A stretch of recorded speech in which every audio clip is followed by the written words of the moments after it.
Please stand clear of the doors. Por favor, manténganse alejado de las puertas.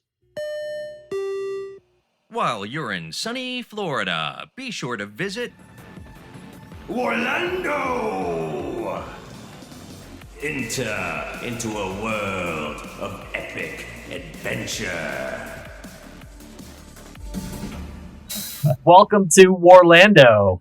We are an Age of Sigmar and D&D and general tabletop gaming podcast where we also talk about beer.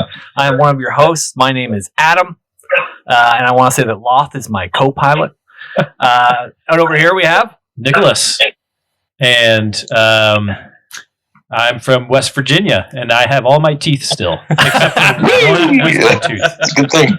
you still have 3 wisdom teeth. I still have 3 wisdom teeth. Yep, I've only lost 1 tooth. Save them when they do come out because Haley will make jewelry out of them. very nice jewelry, actually. Save all your teeth and save all your children's teeth. Yes. And just basically any teeth And you come across. I think we actually have our dog's teeth, too. Oh, perfect. Oh, yeah, that's great. Yeah. What are you saving them for again? My wife is a metalsmith. She makes jewelry, and one of her cool. Nice. it's like really like out there oddity stuff. And one of her items that she makes that's been popular is she makes rings out of molars. Oh, that's awesome. It's cool. I thought you were going to say you were, some kind of ritual or ceremony, but making them into. I'm sure there is something going on as well. I mean, we don't miss the opportunity. No. We do both. Yeah. There's definitely a ritual that goes with each ring. Yeah, man. And our other host, Yes, this is Mark coming at you. Khorne rules. Yeah. Rule. And speaking of Khorne, Yeah. who do we have today, Adam? returning champion from Yep. Crucible. Yes. Ooh. Mr. Legend on our show already before even appearing on the show. Legend, Mr. Chris Cuevas. Yeah, Yes. that was really awkward for me, by the way. They're hearing people say nice things about me. I've never experienced that before, so it was awkward. It was awkward to win. No, like everybody kept saying nice stuff about me on your podcast. And like, since I don't know how to take a compliment because I'm a man, I just basically gritted my teeth and basically screamed into a pillow. So. Well, that's one way to deal with it. Yeah, basically, I don't know how to do it. So I just self-harm. So, I'm going to try really hard not to derail the conversation. No. It's kind of my thing. Well, you are the conversation. Yeah. I mean, you've been the conversation for the past 3 really? episodes, I think. Be like Amtrak. It don't matter. Be like him. It don't matter. I like that. But anyway, yeah, man, Blood for the Blood God. There was all kinds of virtual, tabletop blood flowing that weekend. It was awesome. Love it. So, Yeah, I mean, you want to recap the weekend? Why don't we start with what'd you bring with you to Crucible? Okay, so this is, I believe that was Crucible 8, right? Because 6.5 turned into, anyway, it was Crucible 8. This was probably the first Crucible in which I had 0 cares. I wasn't stressed about it at all. I wasn't worried about a room. I wasn't worried about practicing or anything like that. I just kind of brought my army and just played. And I mean, it worked out. I wasn't stressing about potential matches, potential mirrors. I just kind of went and did it. And yeah, it was awesome. And you went 5-0. Yep, I went 5-0 with Khorne Mortals. that is So it's, awesome. Yeah. I love it. Mark so freaking is happy right now. Mark is also a dedicated Khorne worshiper follower. Yeah, so that is so cool. Congratulations Congratulations super again. fun. The thing about Khorne that I really miss when I play other armies is that when Khorne stuff dies, you get a blood tithe. Mhm. When anything dies, you get a blood tithe. So whenever you kill something of mine, I'm like, yes. Right. Whenever I kill something yours, I'm like, yes. Yeah. So there's like a lot of positivity, which is weird to think about. But Yeah, Really and as is, your yeah. opponent, it's like, come on, I'm trying to get into this guy's psyche. I'm trying to make him worried, and he's not. He's just happy the whole time because things are dying. no, yeah. So when you do a super sweet move and teleport something behind me, and you've got 80 attacks that do 10 damage, I'm like, blood tithe. Yeah, that's it. Blood tithe. Beautiful. So that really was your strategy. I guess by not coming with one, it seems like you just came just to play. No, I actually had a strategy. I was just saying that I never felt that kind of oh no, it was kind of stress free for me. Believe it or not, I actually felt like I was going to lose every game, which is also strange. Gotcha. That's interesting. Yeah, there was moments in every game in which I was like, "Oh, this is about to go south," but it just didn't. Yeah, I was thinking more of your strategy coming into the game, because I know talking to a lot of people who are running the tournament circuits, they have certain things they do in preparation for it besides the gameplay. And I think you mastered it just coming in all like Zen monk. Yeah, no, right. So I definitely felt Zenish. Yeah. I guess there's probably things about the army build that need to be talked about. A couple things that felt counterintuitive. Okay. The list I'm running has, I think it's like 15 drops. Yeah. So most people are going to go, "Oh, you've got 15 drops? I mean, that's terrible," but it's not. Yeah. It lets me see where your army is before I commit mine, basically. Right. And having first or second turn doesn't feel as important to me as it did, last General's Handbook. Yeah. So that's kind of you don't care if you go first or second. You're fine either way. right. And at least to me, there seems to be like a kind of etch-a-sketch moment where if it's melee versus melee, you want to go first or second. If it's versus a shooting army, you want to go first to avoid that double turn like we talked about. Yeah. But that's what I'm going to play with. So every once in a while, someone will not do that, and I'm like, "Hey, wait a minute. Do you know what's going to happen if I get the double?" That kind of stuff. Yeah. And we kind of saw your army morph a little bit leading up to it because, everybody in the area here was starting to kind of play a lot of practice games leading up to Crucible, right? Everybody wants to try out their army, see how it does, different things. And I know I'm not sure how long you've been nurturing this army, but I played you like 3 or 4 weeks leading up to it. Yeah, those games are awesome. They're really fun. Yeah, it was great. And seeing it, but then like seeing the battle reports from you playing other people in Space Force, and then kind of seeing how the army was like evolving, I saw you go from like, when I played you, like 10 or 11 drops, and then you were just like, "Screw it. I'm just breaking up my units, and it doesn't matter if it's more drops." And I could kind of see that unfold and go like, "Oh no. Like he's getting more powerful. He needs to be stopped." Yeah, I mean, another weird thing about the army is that it works. Every unit in there is absolutely replaceable and disposable. Yeah. So if someone wrecks 2 or 3 units, it's no issue. I can keep moving with the rest of the army. And in this time, if you think about it, like, which I didn't, I haven't thought about it a whole lot until I started seeing your army morph a little bit, was everybody, thinks like, "Hey, I'm gonna pack this unit up and I'm gonna bring this giant block because I'm gonna put a buff on them, right? And I want that buff to be on 30 guys instead of 10." Yep. And when I played you, your max size unit was 10. Those are the big ones, yeah. And then, but then you broke those up to even like 5, like units of 5 for the tournament, right? Well, my elites were always in 5s. Yeah. It's the Blood Warriors that run in units of 10. So I've got 3 units of Blood Warriors that are in units of 10. Okay, so you did keep the 3 units of 10?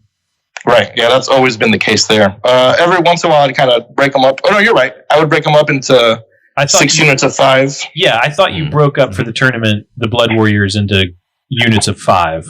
Maybe you kept your Marauders, or not Marauders, the Reavers in a group of 10, but I'm not sure. I don't know where your list landed up. Maybe that's a good place to go is, what was your Crucible list? Yeah. Tell us about it. Yeah, let's talk about that, sure. All right, so there's 6 characters, and I think like in the Khorne community, there's a lot of debate as to where your character slots are going to be and whether you go expensive or cheap. So I went with cheap. Everybody costs between 80, 100, 120 points. I'm running 2 Slaughter Priests, 2 Blood Stokers, Bloodsecrator General, and Scar Bloodwrath. So those are my character choices there.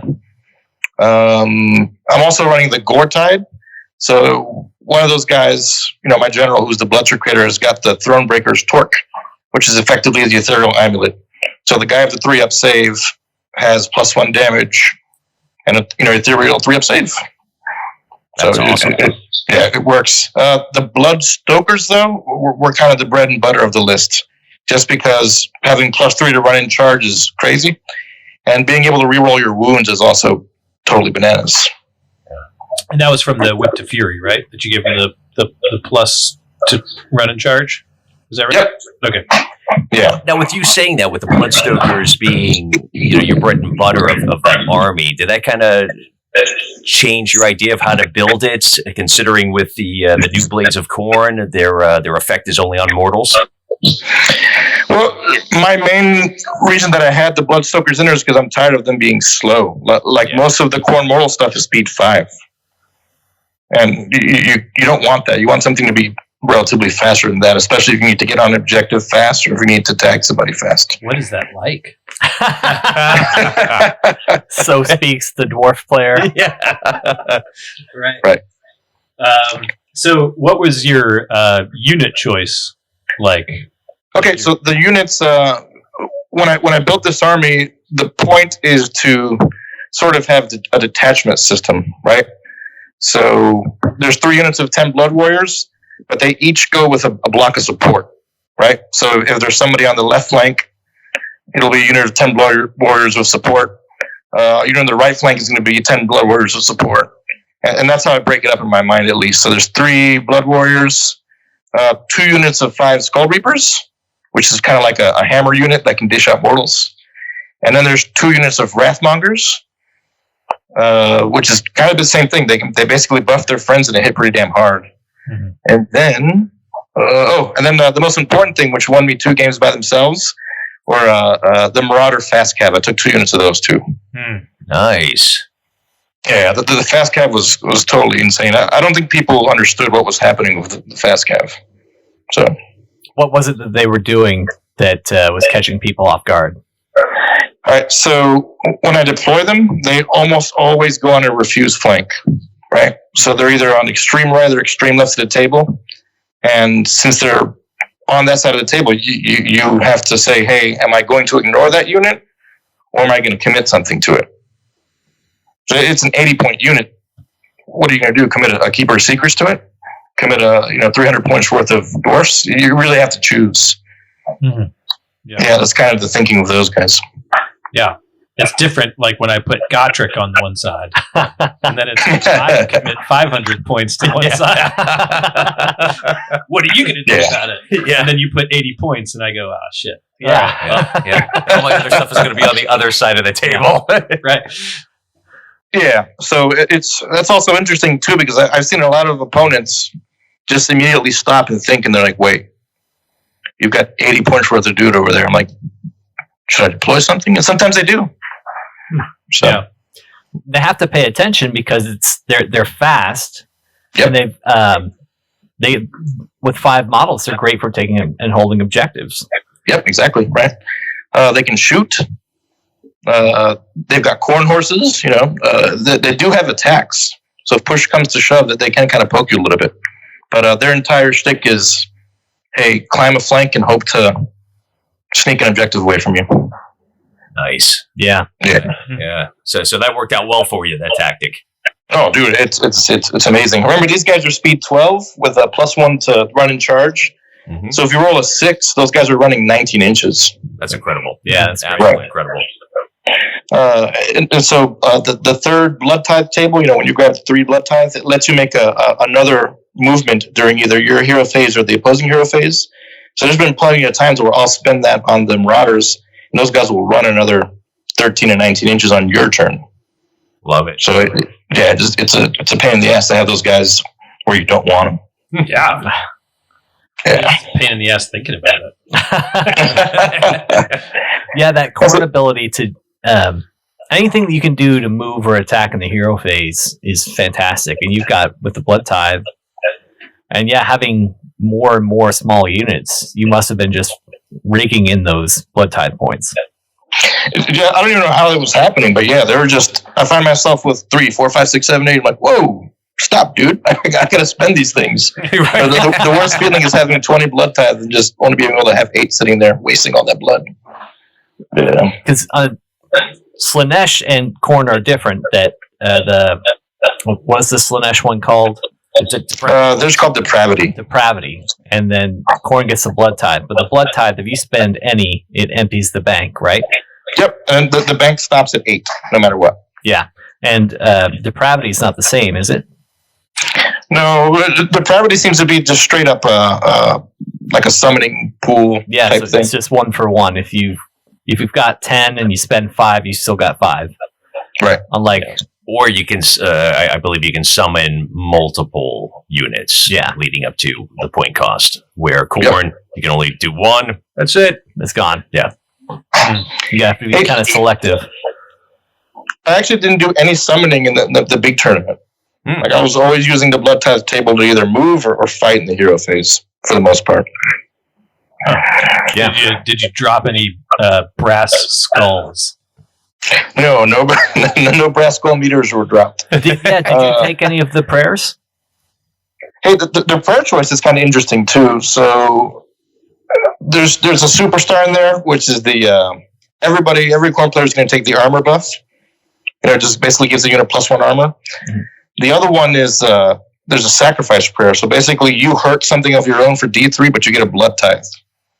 And the third one people take is Killing Frenzy, which is +1 to hit. Yeah. I completely kicked Killing Frenzy out of the army because the army hits by itself. So most of it's 3s rerolling 1s, so I don't need another +1. Mm-hmm. It's super important for me to have extra blood tithe, on demand. Yeah. Yeah. Another thing weird when it comes to prayers is that I haven't seen people do this, but you should probably try to kill yourself the entire time. So like your slaughter priest who's got the sacrifice prayer, he should be slashing on himself always. Like when he dies, he'll basically generate 2 blood tithe for you. And that's a big deal. Because once you get to blood tithes, you can bring back a hero, right? It's not bringing back a hero, but it's let's say that you were at blood tithe 4. Yeah. Going from blood tithe 4 to blood tithe 6 is a big deal. Or let's say going from blood tithe 1, which is free CP, to blood tithe 3, which is hero phase move. It's massive. Yeah. Yeah. That's great. I mean, it's a weird thing to say that, hey, I'm trying to kill off my character, but I'm almost always trying to kill off my character. And how many points is the slaughter priest? 100. They're cheap. Okay, yeah. So, like, to me, when I think about that, sometimes people that are able to generate CP or different things like that, and then you think about, well, if I'm putting my list together and it costs me at the end 50 points to get 1 CP, if I put somebody in my list that can generate CP, that's like an extra 50 points. Yeah. And then it's cool. Yeah.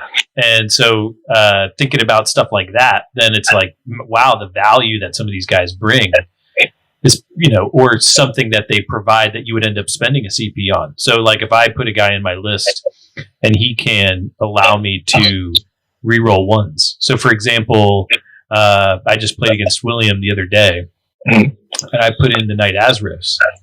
And the Knight Azros allows me to reroll 1s to hit enemies that are within 10 inches. And that's a big deal. Yeah. With him moving up his army so fast, the Knight Azros, it was just like, I moved him to the middle and he was able to touch 3 different units within 10 inches. And I just got rerolls of to hit of 1. That to me is like, that's like 3 CP right there. Yeah. Oh, dude, it's absolutely golden. Yeah. Rerolling 1s like that is amazing. Yeah. That's big. Yeah. So, and he throws a grenade, and he's a 3-up save, and he's a hero. I mean, all this shit. So it's like, he's a good bang. And how much is he? 100 points. 100 points. Nice. Oh, wow. And he flies 12 inches. Yep. Yeah. He's a cool dude. The moves. Yeah. Tempest Eye, 3+3 movement on the first turn, and he's +1 to save. So he's a 2-up save, and he's 15 inches on the first turn. Yeah. Very nice. Yes, please, right? Hey, so something else I just thought about the Khorne army. Yeah. So another big debate is how do you arm your blood warriors, right? So the options are either double gore axe or gore fist. Mm-hmm. I always go with the paired weapons with the double axes. Again, rerolling 1s to hit is amazing. Yeah, because now you're going to get an extra attack, right? Well, you always have the extra attack. All the double blades do is let you reroll 1s to hit. Okay. Gotcha. Yeah. I think reroll 1s is pretty huge, especially when you're at hitting on 3s. Because really, then you're only failing on 2s. Yeah. Reroll the 1s. It's a good chance you're not going to get another 1. Yeah. Oh yeah, and it's the conversion rate on those 1s is pretty damn good. Yeah. Also, the Blood Warriors for me are all rerolling wounds. Also, they're the guys who get targeted for Whip to Fury. Oh, that's big. Yeah. Yeah. So my Blood Warriors are rerolling hits. They're rerolling wounds, and they fight when they die. Sometimes they fight with extra attacks. They just keep going. Yeah. When I played you that time, I was just like, I'm going to sit back, and you're just like rolling dice, rolling more dice. And you just let me know when you're done. And let me know how you gone. Yeah. Like, those guys have got 40 attacks. What? Yeah. Well, let's talk about your matchups. Sweet. You remember what who you played round 1? Yeah. I played. Do you want the dudes' names and everything too, or just the armies? Whatever you remember, or whatever you think is important to share. You want to cool. talk these people? That's fine. So my first match was against Jason and the Sylvaneth army. Okay. I don't remember the name of the scenario, but it's the one that there's 3 and left, right, and center, and every turn one of those becomes worth 3, and the other ones are worth 1. I know that Jason wasn't able to take all the objectives, and he kind of just said, "Okay, you can have that one. I'm going to try to fight for these 2." And he wasn't really willing to split up his army. So, post game, he told me, he's like, "Hey, I didn't want to just run up there and let you club me in the face, so I played 2 defensively." And that's exactly what happened. I ran up and grabbed all objectives. Again, Marauders grabbed each corner objective, and then I had a unit of Blood Warriors on each, so there was no easy choices for him. But that game ended kind of quick after Jason realized that he wasn't going to get the Khorne guys off the objectives. I guess that's kind of it for that game. What do you feel like the Sylvaneth had anything that you needed to worry about? So new Sylvaneth is a lot tamer than old Sylvaneth. I don't know if you guys experienced that, did you? No. I didn't. I haven't experienced old Sylvaneth. I played 1 during Crucible. Yeah. Oh, dude. All right. So old Sylvaneth was basically a jank party in which they were just, I'm springing up woods and I'm double teleporting and then I'm bouncing this off of that and then there's going to be a ice cream sundae that pops up and sprinkles, just the weirdest crap. But now it's kind of straight up. They basically try to club you in the face. And I'm totally cool with that as a Khorne player. I don't want tricks. I want you to try to hit me in the face. Yeah. So, it's a lot easier to deal with now than it was before. And that was kind of it for that game. That was probably my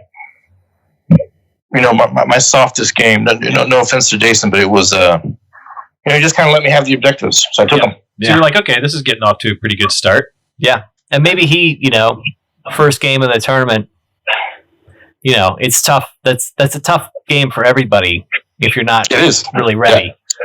So who'd you play next? Oh, another thing about the game versus Sylvaneth, he had Quicksilver swords. You guys know what that one does? Yeah. Against Chaos, it does 5 up wound, right? It does mortals on a 5 as opposed to a 6, so it really hurts Chaos. Yeah.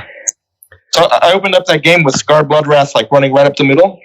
Yeah. And he threw a Quicksilver swords at him. And I was like, yes, please. I'm going to get a blood tile out of this. That's all I was thinking about. I'm like, yes. At the end of each movement phase, both yours and your opponent's, if you roll an 8+, Scar comes back. So he basically kills Scar. And then at the end of that movement phase, Scar came back. Nice. It's gross. And you still got the blood tithe for it. And I still got the blood tithe for it. But he comes back, anywhere 9 inches away from enemies. So I put him on an objective. It's like, oh, thanks. I guess this will work out. Yeah. Well. That your army sounds like just so much fun to play. Yeah. No, it is just cool. That's like the exact opposite of how my Crucible started. Oh no! Because I was like, I am going to have so much trouble against a deep striking army. And you played Kevin. And I played Kevin, and half of his units deep strike. And I made a mistake. I made a measuring mistake at the first, and I thought I had something. I didn't have something. and I thought I had more units, or I thought I had the objective, and then he was like, "No, this guy is actually here," and I was like, "I should have shot that guy off." Anyway, so I committed my army, and he just came around behind me. And so after the first game, I was like, "Oh God, this is going to be a long weekend." Yeah, I watched a little bit of your game. It looked like a fun one. Yeah, it was. I got up close and personal with evocators and what those can do. So how'd that work out for you? Oh man, it just wrecked my Hurricanum. He made an amazing charge. He made like an 11-inch charge. Woo! And he then just got in there and trashed it in 2 turns. The evocators are so cool with that. After the fighting's over, they explode thing that they do. Yeah, the crazy lightning they call down. Yeah, that's awesome. And that's what trashed the Hurricanum.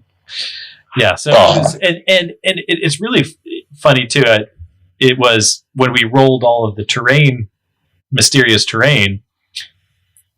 One side of the board was all like daisies and roses, and the other side was thorns and lava. It was like one side was inspiring and arcane and overgrown, so he was able to hide from my shooters if he wanted to, and all this stuff. And the other side was OBT. Yeah. The other side was 3 a.m. OBT. So I started 3 a.m. OBT with like it was like volcanic and deadly and overgrown. There was another one. There's another bad one. Anyway, they were all like, if you start here, you take mortal wounds, you minus your movement and all this crap. And I was like, oh shit. And he was like, yep, I'm taking that other side. He won that roll. And I was like, damn it. So, yeah, but Kevin has a really pretty army. That Stormcast army is gorgeous. And oh yeah, he's a really fun guy to play against too. All my games against Kevin have been, nail biters. So yes, I have not beaten Kevin in a tournament yet. He is my arch enemy. He's your arch enemy. Is he? Yes, he's my arch rival. Kevin. Yes, my goal is to beat. Will he not be your arch enemy once you beat him? I don't know. Okay, maybe we'll high five and hug, and then we'll be best friends. Yeah, because you guys are like order friends. Yeah. At the end of the day, you're like order. Yeah, and he's a totally cool guy, but I just can't beat him in a tournament, and I always play him in every single tournament. So, anyway, nothing against Kevin. Nothing against you. It just one day. We're you'll one day. And you're going to go down. Hey, my second game was against Trevor and Daughters of Cain. Oh, how'd that go? Oh, dude, that was pardon my French. It was a goddamn nightmare, man. Woof. So, Adam, I played against your Daughters of Cain list. Yes, and in the exact same scenario. Oh, really? You played the Star Strike? Yep, or Starfall, whatever it's called. Yeah. But it was. I was basically prepared for that, and I'm like, hey, I'm gonna lose. Like it's the odds were totally in your favor. The only thing I can do is set up so that on a fluke roll, I happen to catch a deviation, then I might be able to play into this game, and that's exactly what happened. So that's great. Yeah. How? What do you think of his Daughters of Cain versus my Daughters of Cain?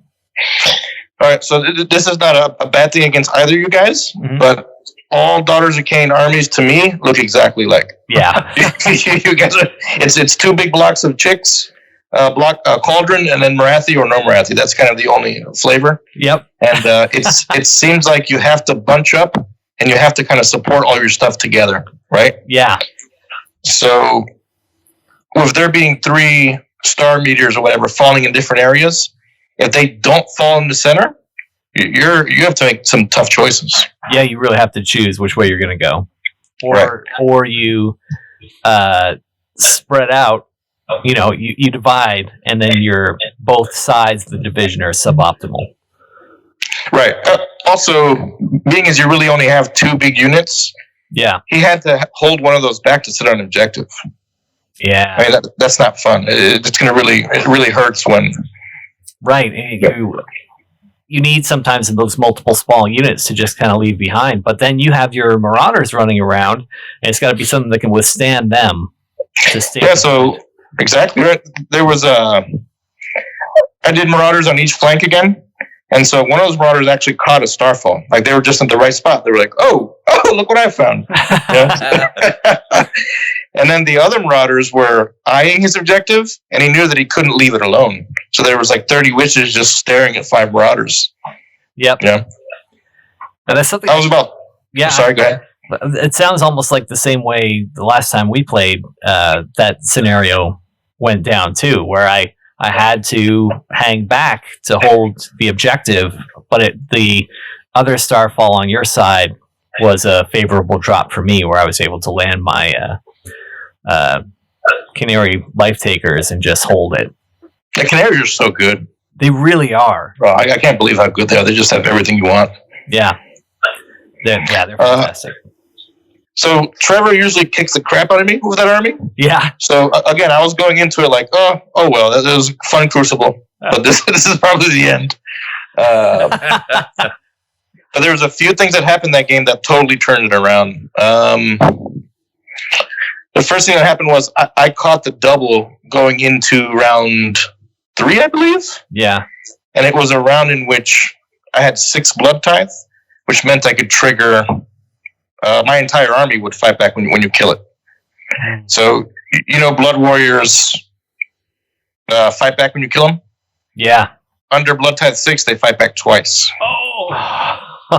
Right. Beautiful. I love it. And then everything, Love it. when you kill it, fights back. So, let's say I've got 3 Skull Reapers coming at you, fighting. When you kill them, they splash you back and they fight back. And then Wrathmongers will fight back 3 times under Scar Bloodwrath. So they'll have their regular fight, they'll have their Scar Bloodwrath fight, and they'll have their Blood Tithe fight. So it just gets gross. Yeah, that's why I just stick to shooting. I'm gonna get you while you're over there. Come over here. There was a moment in that game in which basically Scar Bloodwrath was running around on his own, and it looks like Trevor didn't want to commit anything to just a dude, right? Because there's just one guy running around the battlefield. He didn't want to chase him with anything. And I managed to charge him into some witches and the cauldron. So the guy had 10 attacks, hitting on 2s, winning on 3s, rerolling. Yeah. And Trevor was like, I can't have this happen, so he killed him. Right. And then I got to trigger Blood Tithe 6, which is fight immediately. Oh, nice. Dude, I think I ended up chunking like 4 or 5 wounds off of the cauldron at that point.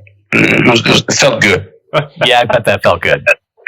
It's like, I think the Daughters of Cain have so much going for them that I can lose the cauldron and still be a dangerous army. Right. But without the cauldron, the cauldron carries so much. It's still devastating to lose it. Oh, yeah. Hey, so what do you do when there's a scenario with far-flung objectives, though? I guess the key would be my just off the top of my head. I would go after the main threats of my opponent's army. If the objectives are far flung, I've got Marathi, who when she gets her wings out, she can. I think her move's 12. Yeah, she's fast. Yeah, she's fast and she's big, so she can get out there, and she can clear out the multiple small the small units. She can clear them out. I have the Heart Renders that can drop down. And when they charge, they do double damage. So they're really good at taking out small units. And then the Witch Elves, with 30 of them in a unit, they spread out and they cover so much of the table. Their movement is huge. And with the Cauldron Guard battalion, they get +1 to run, +1 to charge. So yeah, they can spread all the way across the table. And even if I only have 5 of them in base contact, that's going to be, 15 attacks. Yeah, 15 or 20 attacks. Insane. And they can run and charge too. They can run and charge. Yeah. And then the big thing for them is that they're re-rolling runs and charges. So even if you catch a 1 to run, you're like, oh, it's a 6. Yeah. Yeah. and then there's a lot of use for command points that I have. The only command ability that I usually use a command point for is if I can use their ability to pile in an attack in the hero phase. So that's so strong. It is super strong, but then But you're waiting. So you're banking CP. I am. You get the chance to do that. and then I have because I have to keep everybody in buff range of a hero. It's so easy to use the at the double CP. I don't hesitate to spend to get that 6 run.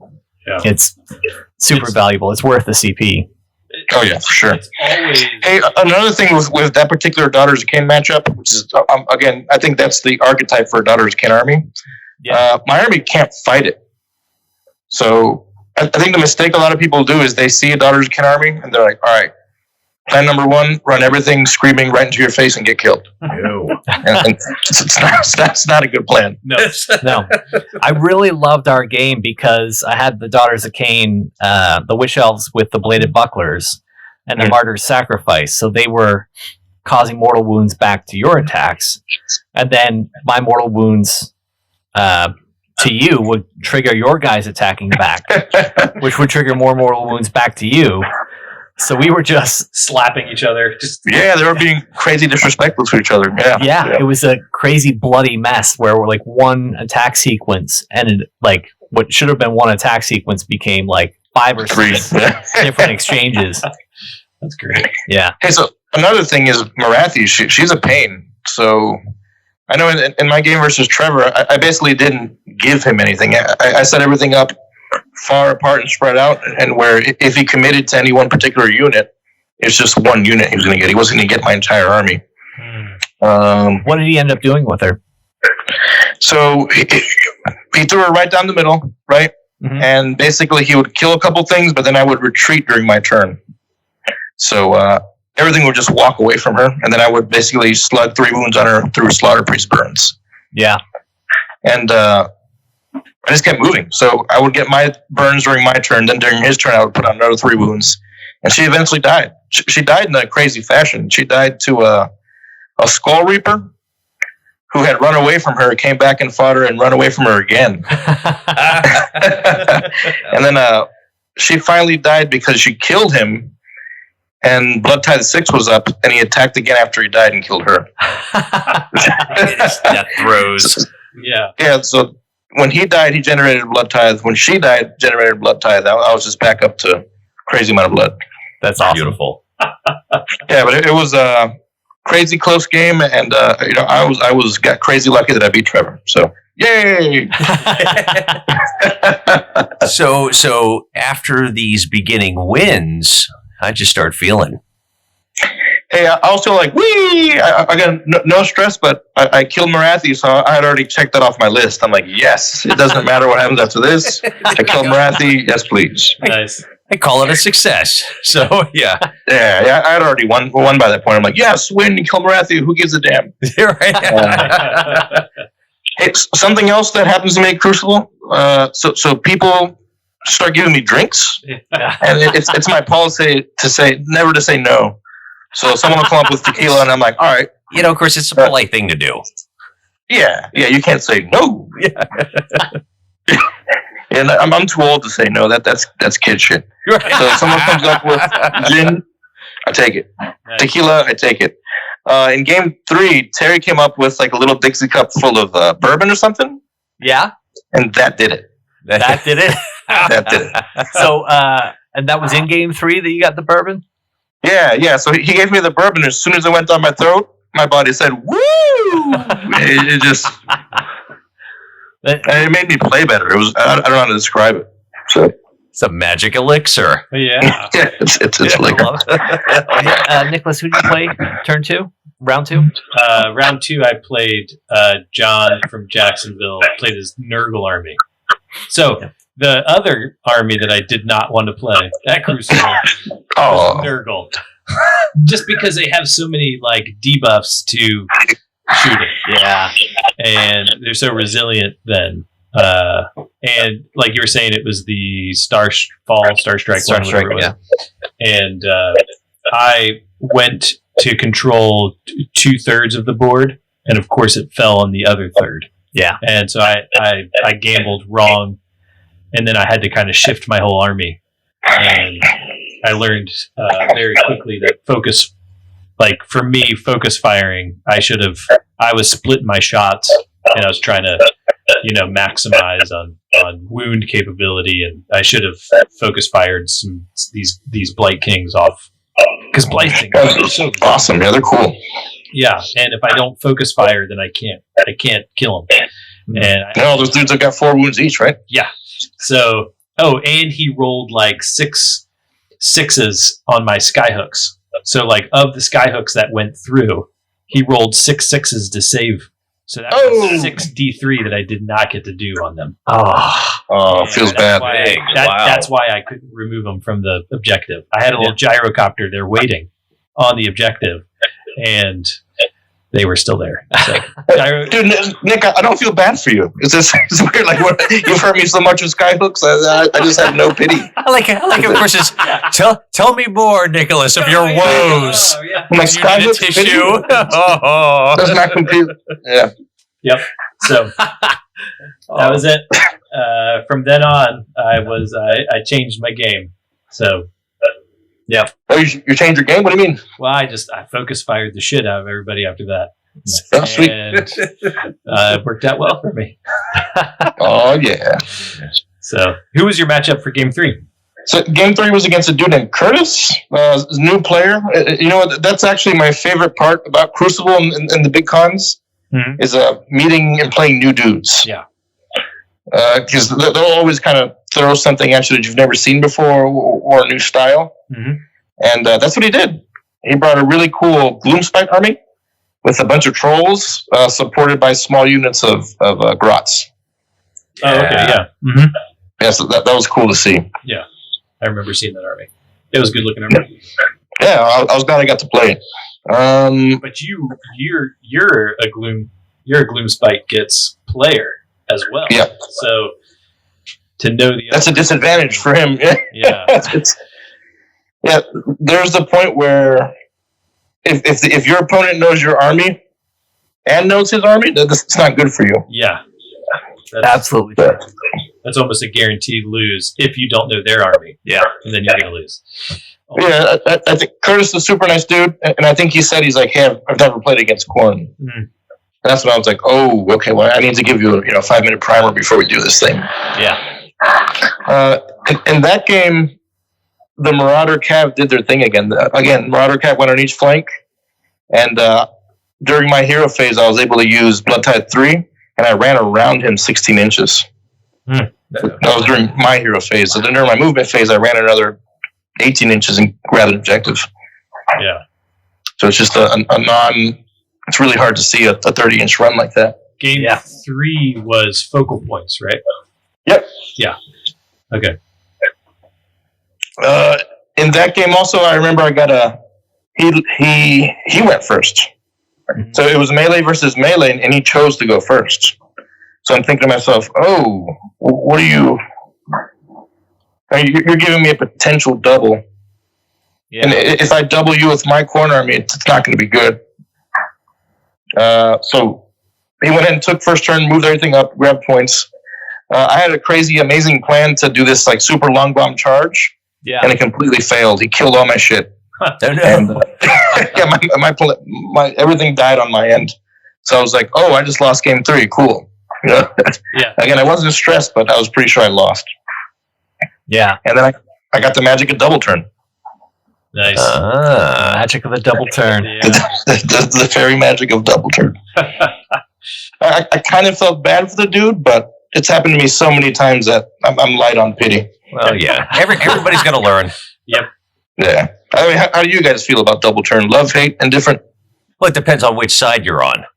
The love and the hate. I like talking about. Think my thoughts with Daughters of Cain is that I have it down to a really low drop, and I like taking the first turn. Even though I'm not worried about getting double turned. Just because I just want to turn on all my buffs. Yeah, you're really resilient. Get those buffs off. I don't care really what happens in the first turn. I'm going to turn on all my buffs and see if I can get control of at least one objective. Right. So I don't, with them, I don't really sweat the double turn. But at the double turn, I mean, it's just part of the game. I like it. I like how chaotic it is. That you can't. It's not just like my turn, your turn. You know, Right. things can swing so huge with that double turn. And I think that gives you an opportunity too to like save face, I guess. You know, maybe I would have won if I hadn't been double turned. You know? Hey, that's basically every game I've ever lost, right? Yeah, exactly. Pesky double turn. Pesky double turn, and I would have wiped you off the board. Yeah, you know. It was for you kids. Yeah. Yeah. I think it's the opposite for me in that I fear the double turn as a KO player. Oh yeah. Because they're such glass cannons. Yeah. It's like the double turn can just wipe me off. But if I get the double turn, Yeah, you're going to inflict a lot of pain, I can right? inflict a lot of pain that then helps me That beautiful, beautiful pain you bring. stick around a little bit longer. Yeah. And sometimes Hey, it ends sorry, up go ahead. you getting wiped or me wiping you. Like, you know, it's just like one or the other. Yeah. So with cities, it's it's the classic dwarves, so they have a little bit more staying power. Mhm. But if you get through that screen into the gooey meat, that gooey center that I have, Yeah. then then there you go. Have at it. So Hey, there was another thing that happened game 3, and not to call the guy out, but I think there has to be a certain level of tolerance, even during a tournament game. So just saying that there was a few times where the dude had accidentally wandered out of his shrine range, and then the way Gloomsight works is you don't take battle shock while you're in the shrine range. So he had put a couple models outside because that's to be holy event. Okay. And I'm like, hey, dude, you're going to take battle shock on all this crap. He's like, what? I'm like, yeah, move it back. So he went ahead and moved that stuff back. It just makes you think, am I right for letting him do that? Or should I have been like, Judge, what do you do at that point? Especially when you're at a GT. Tough. I think it just depends. Like, I don't think there's anything wrong with just letting it happen. But you know what? If you do that and you get the win, then is it a satisfying win? You know what I mean? I think I would have felt like a jerk if I called him out on that kind of stuff. But I think I was with my right to do it. I don't know. I didn't do it, but yeah. I mean, you would have been. Like, a tournament's a tournament. It's Right. kind of like you got to bring your game, and it's up to you to keep your game. Yeah. With how nice you are with telling somebody something. I mean, that's only I guess to me that's just how generous you want to be. Like, Yeah. right. much more tough to make it on yourself. I guess it's also important to realize that it doesn't have to return the favor. So if I screw something up, I don't expect the guy to be takey-backy, Yeah. But that's the one cool thing I've heard about you, Chris, is that like you're actually kind of known for that. Not to say Am I you really? have to keep doing It's not true. But no, but I've heard that from a couple people. yeah. On Well, I'm the gnashing show, my teeth too. right now. I'm going to go pillow scream. Yeah. we should have told you just to bring your pillow to the microphone. Yeah, John and Craig both said the same thing, Yeah. that you helped them out and they ended up getting the win. So it's so awesome that you're still helping people and getting all the wins. Yeah. But take Now, it what as if I you told you want. I instantly regret it? If you want to now, like, you've done it enough. If you turn around and say, I'm not helping anybody else out, then it's fine. You've Well, I am. From now on, I'm not helping anybody do anything. Yeah, you filled And it. there we go. We have it. Yeah. So next time you play Chris, you're expecting a little handout. No, you ain't Nope. gonna get it. Oh, hell yeah. We're measuring millimeters. We've got a tournament coming up this weekend. I'm going to end up playing Chris, and then it's going to happen, and I'm going to go, come on, Come on. Chris. Oh, And he's wow. gonna go, Come on, I made a mistake. I can't wait. Theo. I definitely can't wait. Chris, are you going Saturday? I think I am. So my family's going to Universal, Oh, Okay. and homie, don't play that. I'm done. Oh, that's awesome. I hate to say this, but I'm never doing any of that stuff again. I'm not going to Disney. I'm not going to SeaWorld. I'm done doing the family fun stuff forever. forever. No more fun. fun family stuff. No fun memories. I'm a terrible father. I really am. I don't do any of that crazy stuff that you're expected to do. I don't know. You want to hang out with Dad? Learn how to play Warhammer. Yeah, let's do that. Yeah. Don't expect me to help you. Yeah. No. That's the first person you don't actually help out is your kid. Yeah, focus. I hit her with a little ruler. Yeah. How sad would that be? Whack. Nice. Take my 9-year-old and hit her on the wrist. No. I could see you. You're going to be like the nun from Blues Brothers. Oh, Yeah. Nicholas, Every nun I've met's been so nice, though. Yeah. Game 3, I played Iron Jaws. I played, maybe another guy named John. He was from Tampa. Cool. How'd that go? It went well for me because we played focal points, and so 2 of the practice games I played was against you, Chris, and we played focal points both times. So when it was, I told you that one creeps up all the time, doesn't it? Yeah, you were like, this is gonna happen, and so that's why we ended up playing it the second time, and it was like, oh yeah, it was.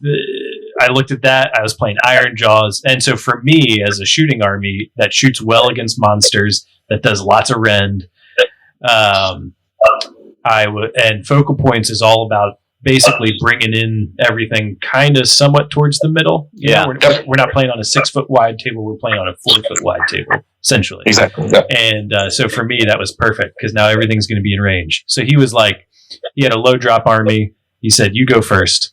And so I just bridged to the middle, took the center one, and I just shot all of his heroes in the back line.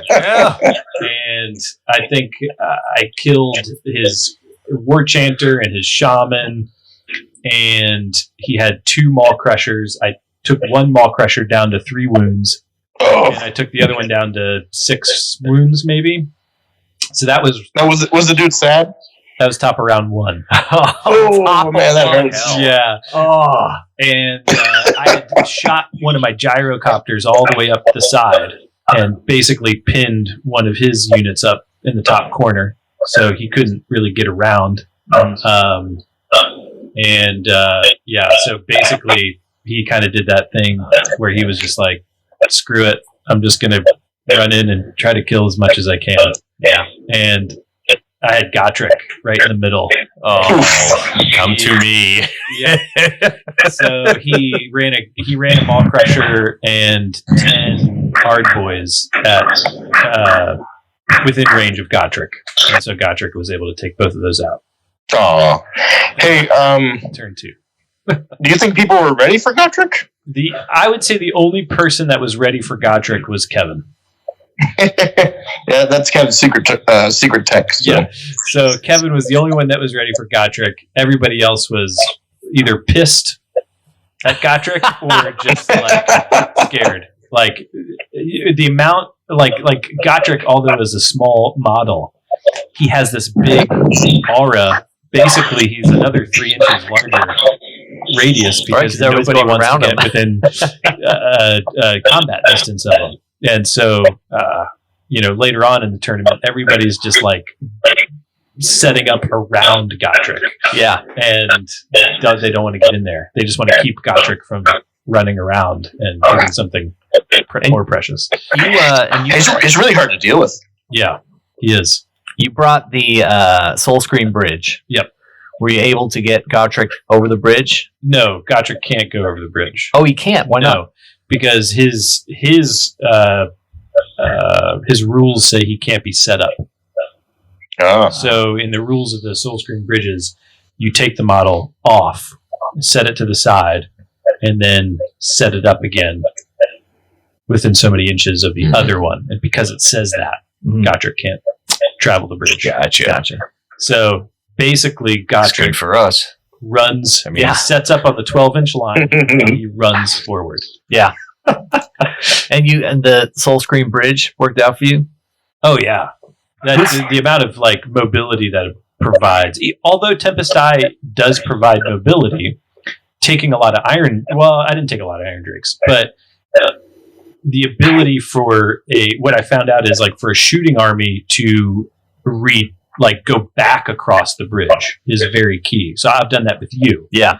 You run in Marathi. Marathi is like the worst against shooting from shooters because all of a sudden 3 wounds. You can't shoot anybody but me. Yeah. Right. And you're not going to kill her. Mm-hmm. So the bridges allow me to then retreat back through the bridge and then shoot who I want to. Yeah. Yeah, that's really smart. I like that. Yeah. Whose idea was that? That was Adam's idea. So I played Adam, and then Adam's so smart. Yeah, for sure. You should do this before Crucible. And I was like, I'm just trying to get everything else done. I don't have time to. It was so impressive you got it done too. I had to make it happen because after trying it out, I was like, oh yeah, this is gonna be huge. Yeah, yeah, that's super cool tech. I love it. Yeah. So the bridges are pretty amazing for Tempest Eye. Yeah. Any like short range, powerful shooting?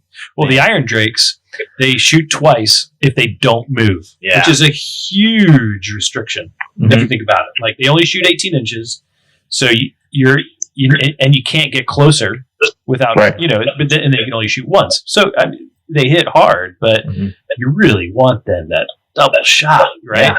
Yeah. So the bridges allow you to move, and because Tempest Eye wizards can cast the empowered version of the endless spells. They don't just move 12 inches. You can move the bridge 24 inches. Whoa, that's crazy, man. Yeah. So now the heart of the army can move 24 inches. So, and you said you could fit the whole army.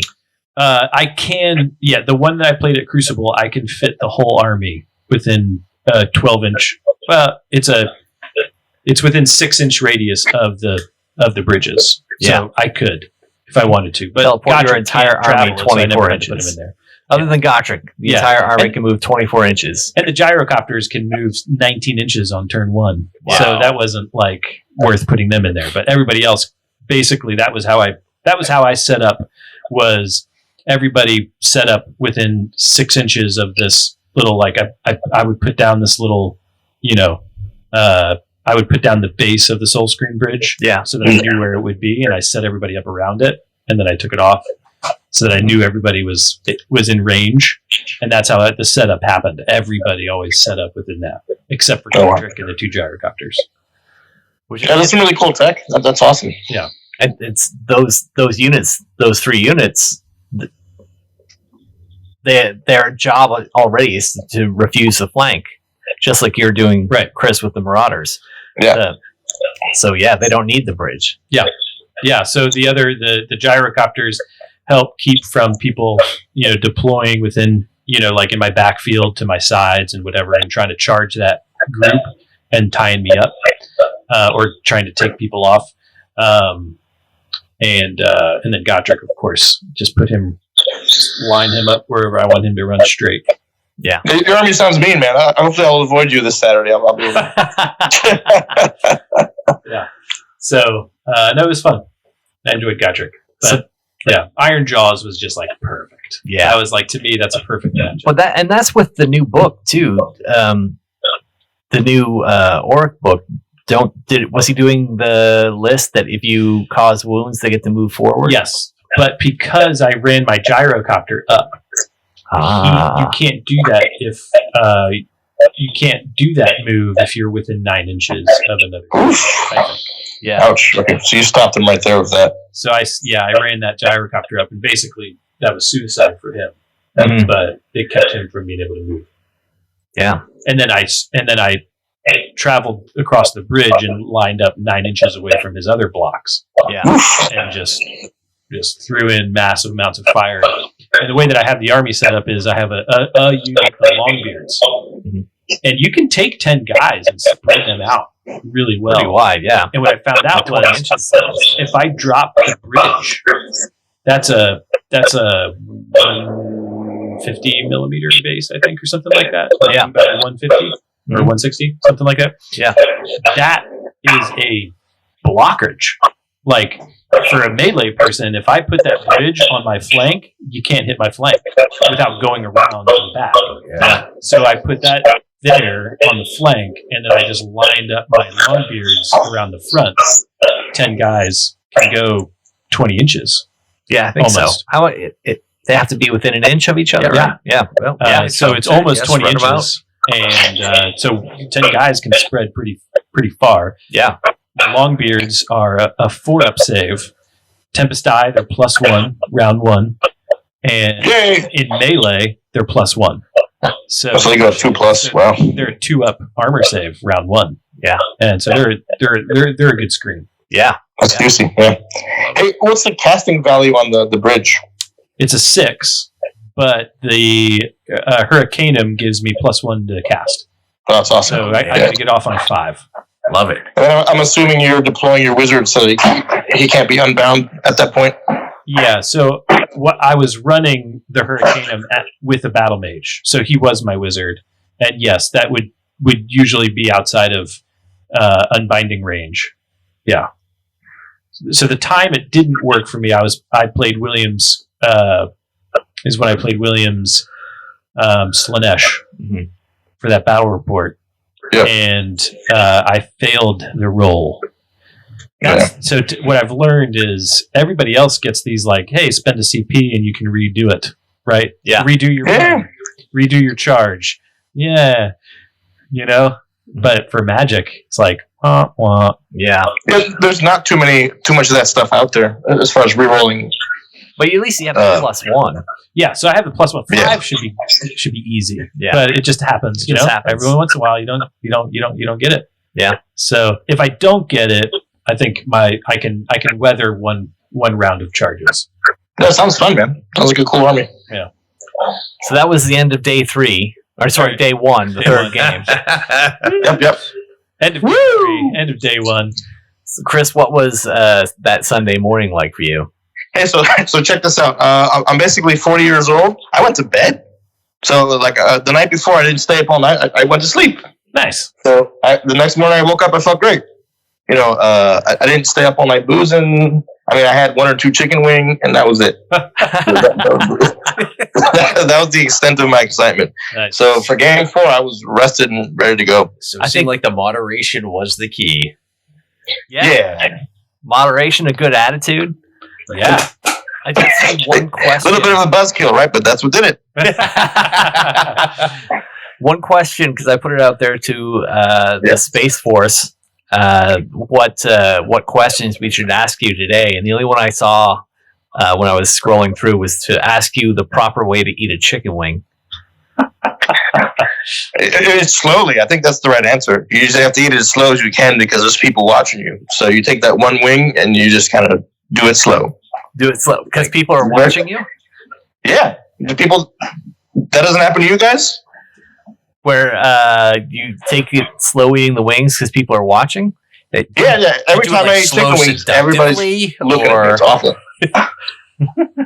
Is this like so slow it's erotic? I guess it doesn't feel erotic. It feels weird. Yeah, the employees are like looking at you, and then when you look up, they dart their eyes down to pretend they're just texting. No, they're staring at me. It's bullshit. It is an awkward meal to eat. You're basically just rubbing something around your face. Yeah. And that's usually when the waiter or waitress comes up and asks you how everything is. Do you need anything? And here you are bathing in sauce and wing grease. Yes. They do. There's freaking sauce in my beer. Yeah. And that's even more awkward. I want to say more awkward than eating a chicken finger is licking your fingers while they're watching you, waiting for you to respond. Right. So, yeah. Yeah, it's a no-win situation for everybody involved. So just basically leave me alone. No. It's a lose-lose. Yeah. Hell, man. I don't think I'm eating things again. I was thinking Privacy about of my own home. I love ordering wings to my home. There you go. Because then I'll just devour them, and I don't care that I've got wing sauce in my eyebrows. Yeah. I think you smell good for an entire 12 hours. So it's true. Yeah. All right. So that Sunday morning game, game 4. So game 4 was against the War Master himself. The War Master himself. The War Master himself. So Will was currently like, I don't know, 10 or 15 games undefeated, basically. He went and won Nova. Yeah. And a bunch of other tournaments with a crazy list. Now, do you think that he was as wise as you? Do you think he got a good night's sleep? Hell yeah. Really? Yeah, I bet you Will got a very good night's sleep. He seems like the kind of guy who will get a good night's sleep. He would, he's that focused on the game. There's nothing else. Do you think he had wings, though? He probably had at least one wing. Okay, one wing. All right. Just the one wing. There's definitely one wing, possibly two, but I think it was just one. Gotcha. So you guys were starting at the same level. Wow. Good night of sleep. Yeah. You both probably had a bourbon shot the day before. You both had a wing the day before. Yep. Right, so it was very even. Nothing too crazy happened. I didn't take any money out of the bank account. No one caught me doing anything weird. Awesome. And this is the classic Wrath and Rapture matchup. That's right, Khorne versus Sinesh. Yeah. So how'd it go? All right, I guess I'll start with. So here's the thing about Will. The dude doesn't make mistakes. So if you watch him play a lot, if you play with him a lot, you'll see that almost nothing gets by him. Yeah. So I just remember a few times playing the guy, and I'm like, wait, if he does this right now, if he moves here and sees this, I'm screwed. And then sure enough, I see him moving his eyes and he's thinking, and he just doesn't screw up. Yeah. So that's kind of a testament to him. The other thing that we need to talk about is the list. So his list has got 3 keepers, 30 chicks, and then 10 chicks and maybe some horses. But it's light on body count. So it's just not too many bodies there to take objectives. The other thing is that Khorne can't straight up beat it in Slugfest. So I can't run up to him and say, hey, hit me in the chin, because he will. Yeah. Right.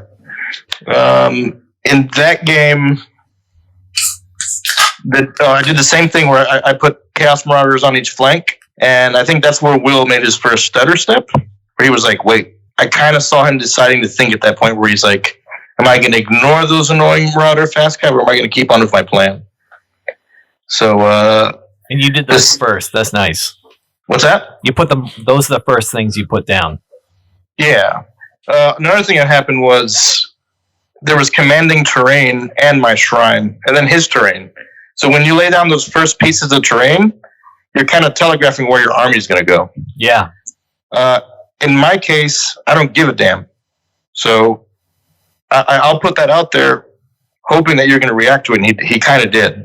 Nice. So he deployed everything on the other end, and I just followed suit. Oh. So all of my passive buffs were basically not in play. Yeah.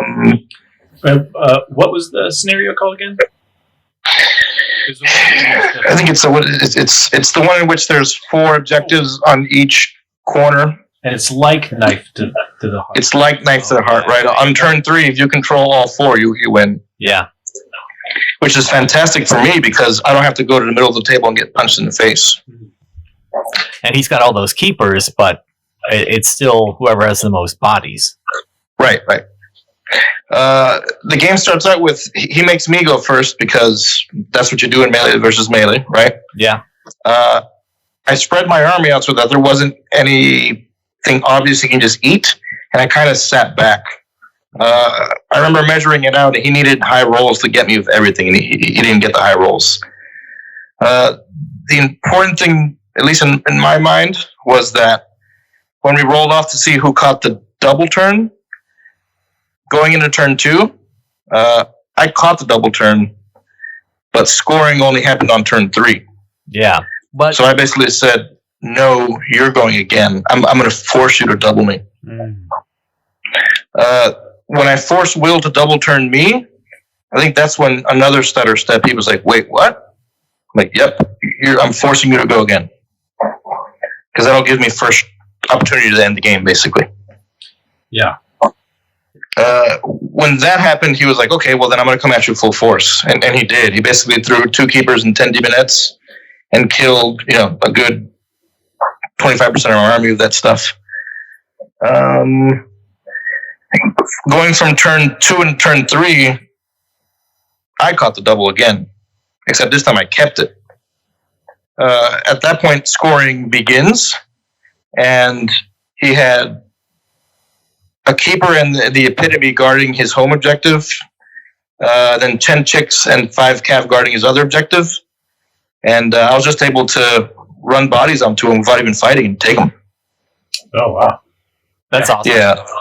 So, right, the 10 Marauder fast cav that was on the flank, the 5 Marauder fast cav that was on the flank, rolled a 6 to run, which is a 19-inch run. So basically, 5 Marauder fast cav took the point from Epitome and a keeper.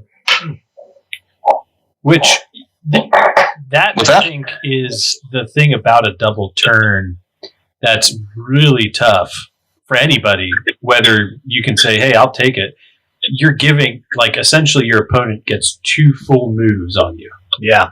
Which I feel like that's like that's one of the biggest burns. It really hurts, yeah. Yeah, you get 2 full moves. Even if you're not like trying to do combat. In this sense, you're not trying to do combat. But you get a chance to set your army up and then set your army up again. Oof. Right. And planning those moves too, you plan thinking your opponent's going to get to go. Yeah. So maybe it works out if you've got a straightforward plan. But if you're thinking, well, I'm going to play defensively, thinking my opponent's going to get the next turn, and then you get the next turn, you get the double turn when you're not expecting it. Yeah. And then you're not in any kind of position to capitalize on it. You know, if you're thinking defensively, I can see it going both ways. It's a great mix to the game. Yeah, it's really right. That was the second stutter step that I think Will made in that game. Was when I forced him to take the double, he was like, "What?" Yeah. So I visibly saw him kind of decide, "Oh, wait a minute, what the hell am I going to do? Am I going to come at you full force or worry about objectives?" So that was like another chink in the armor there. Yeah. But yeah, crazy fun game. Nice. What did he end up doing? Did he end up coming full force? He did. He went straight up at me. But it doesn't matter if you score on that second turn. Yeah. So he basically owned 3 of the objectives, but it didn't matter because it's not turn 3. Yep. So during my turn, he had 2 keepers sitting on one, and I went with like 3 models and took it back. I didn't even have to fight. Yeah. Oh, nice. And you have to have all 4 to win, right? You do, yeah. Yep. So basically, my other Marauder fast cav and some Blood Warriors ran up, grabbed one. Marauders grabbed one, and 3 full models grabbed the other one, and came over. Wow. Yeah, that's awesome. Congratulations on that win. Yeah, it was hard fought, man. Thanks. I remember. I feel really bad. Yeah, that was a really intense game. So someone had asked earlier, "Hey, were you comfortable fighting that fight?" Yeah, I know that's the Slanesh army inside out. Yeah, there's no mystery there. It's not a bad thing. It's not an offensive thing to say that, but it's right. I know what that army's going to do. And it's like Karate Kid versus Mr. Miyagi. You know, it's like I'm the old guy.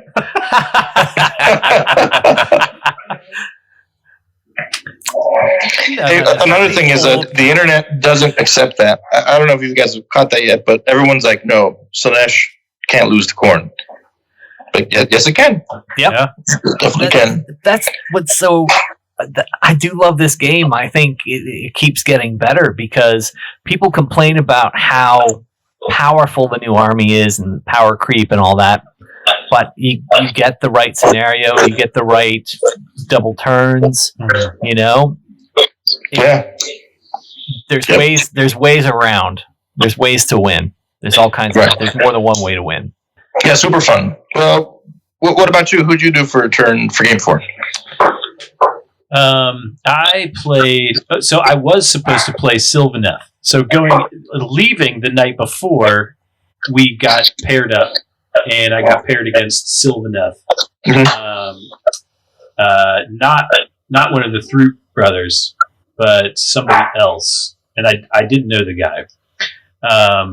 So I didn't know my opponent, like the person, like I didn't know the player, and I've actually never played Sylvaneth before, and so but I've seen battle reports on Sylvaneth, and so I kind of have an idea of what they're doing. And I was just thinking to myself, like, going into this one where I need to control 4 objectives against Sylvaneth is going to be tough. They can just, like, maybe, build up their forests kind of in between. I can't shoot through them, all this kind of stuff. So I was a little worried. Come in Sunday morning, some people dropped off. He was one of the guys that dropped off. So I got paired up with John from... everybody's named John, right? John from Atlanta, who played the Trogoth army. Yes, it was a beautiful army, wasn't it? Beautiful army. Looks so good.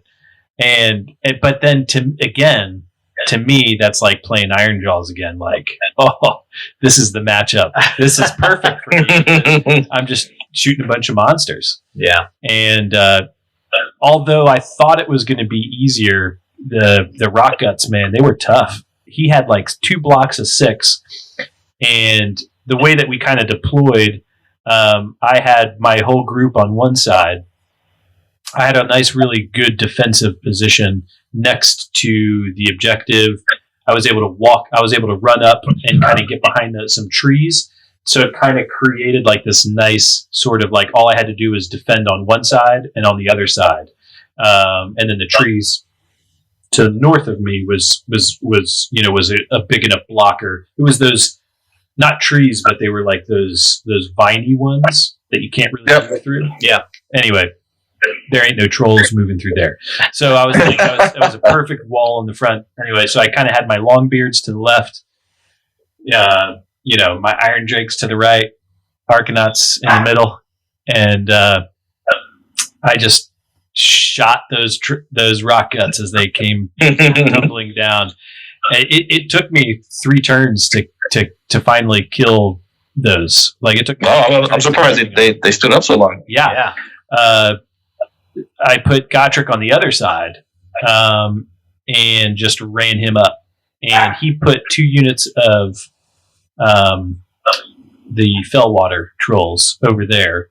He had Skagrot, and he had the troll hag.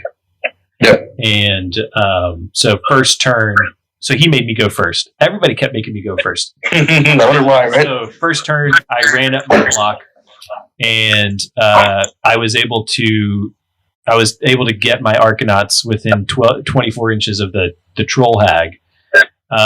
So I shot the troll hag off first turn. Oh, you straight up killed her? Yeah. So I straight up killed her first round. And then I just ran Gotrek up the left. And I kept my my gyrocopters in the back because I wanted to keep him from maybe doing like Hand of Gork and dropping trolls to my backfield. So I kept those in the back so that he couldn't do that, or he would have to do them way out wide. And then he ran all his trolls forward. I think I got I went top of turn 2, shot more of his trolls, whittled them down a little bit, and then bottom of 2, he just kept running forward. Gotrek made it up and took out one of the Fellwater. Skagrot kept trying to hit Gotrek. Skagrot was doing his missile attack, and that was what was hurting Gotrek. Like this missile attack. I don't know. It was like 5 or 6 shots. Yeah, all those fungus shots he throws at you. Yeah. So he kept doing it. He did like 2 wounds on Gotrek the first round. And then 2 wounds the second round. And then round 3, I went top of 3. So it was just rolls. I think I kept winning the roll, and so I kept making myself go first, because then it was like I need to go top of 3. Gotrek killed the remaining Fellwater. I ran my gyrocopter up, so both of those guys were on the far objective. I shot all the trolls out from me finally, and then I bridged. This is the first time I used the bridge during the game. I bridged from there to the other objective at the other corner and just dropped my Rune Lord. So I just took one guy across the bridge. Nice. And then I had them all top of 3. Oh, yeah. Wow. You know what? Like, I don't see what a Trog army does against Gotrek besides cry. What are they going to do? Right? Yeah. Except for cry. I'm going to start crying. It's going to be awkward because I'm a grown man. But I'm going to start crying. You need to bring a box of tissues too. So. Yeah. And I think Gotrek, if he can fight first, then you're not going to kill him. So witches would make me worried. Because witches could get around him and do a lot of attacks. Right. But, man, if he hits your witches first, you're not going to have enough witches left to kill him. Yeah. Even with the 5-up? Witch elves? Yeah. Yeah, if they've got the bladed bucklers, it's a 5-up, 5-up. And if I get the prayer off that gives them the blessing of Cain that gives them the re-roll on the second 5. So then it's a 5-up, 5-up, 5-up. So I'm going to kill maybe 15 witches the first half. Yeah. And then I get to go again. Then you get to go again. So if I can go first, if I can charge your witches, I think Gotrek will survive. If you charge Gotrek, I think you could take him out in two rounds. Wow. If you charged him twice. I think if you're like going around his base, 2 rings of witches, I might be able to get like 15 in base contact because they're so small. Because they're so small. You get two and the 2 ranks 2 rows deep. Right? Yeah, that's why he's so good against these bigger base, chaos.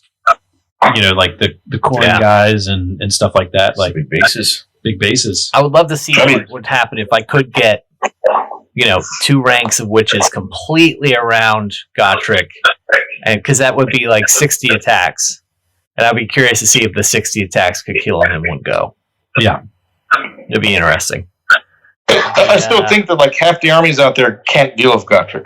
Half the builds out there can't generate enough, attacks like that. You can't. Maybe you can't kill him, but you can't because you're the person that has him can't teleport him, and he only has like a 4-inch move. Yep. So I think that everybody should have something in their list that can screen him. Right. Like, hey, kill this, please. Right. Yeah, just force him to I got to kill this before I can move. Okay, now you put something else. I got to kill this before I can move. And you can just lock him down. I thought when I last played you, Adam, you were gonna take Marathi in there and try and lock him down. I was thinking about it, but I felt the way the table laid out. What you did was better. Mm-hmm. He killed a lot of stuff. Tons of stuff. But Marathi was able to tie down the shootout. Yeah. By going in there, which is more crucial. Yeah. Cool. Which, if you are listening to our show, check out our latest battle report and hear and see what happened. Yeah. Anyway, so what about game 4? You did it. And man, down. So it's William must be feeling so bad. He actually looked pretty happy, so he was gracious. So back to back. Yeah. Go back to. Well, I feel like you were on a high when Marathi. You got it right. Yeah, dude. I killed Marathi. I took out a bunch of keepers. Well, I didn't take them out, but I won the game against him. Yeah, and then won the game against Will. So how were you feeling at that moment? Happier than a pig and poop. Nice. Who was your final game against? So I played against a Brendan. Brendan was playing a Feck, but he's playing Screaming Feck. So it's a slight variation on the regular shove 3 terrorgeist up your nose. Yeah. What was his list like? So we had it's blister skin, I think it's what it's called, in which everything's moving really fast. Mm-hmm. I think he gets like +4 to move, then plus a spell. So they're all moving speed 8, 16 inches, and they also deep strike. Oh. So Brendan and I have an interesting history in which he mostly kicks the shit out of me and all the pickup games we play. So he'll bring something from our left field, and it's just like, what? What do I do? Oh, I died. I think the last time him and I played, he brought Fire Slayers, and he had 5 Magma Dross. Oh. So, and they were all like next to each other. So it's just 5 magma drops coming directly at you. Wow. And it didn't work out for me. I think he didn't lose any models at all. He killed 200 grots. It was horrible. But, so how'd this Fleshing Your Course list do against your Khorne guys? So the last scenario was Relocation Orb. And he made me go first, which is what I expected.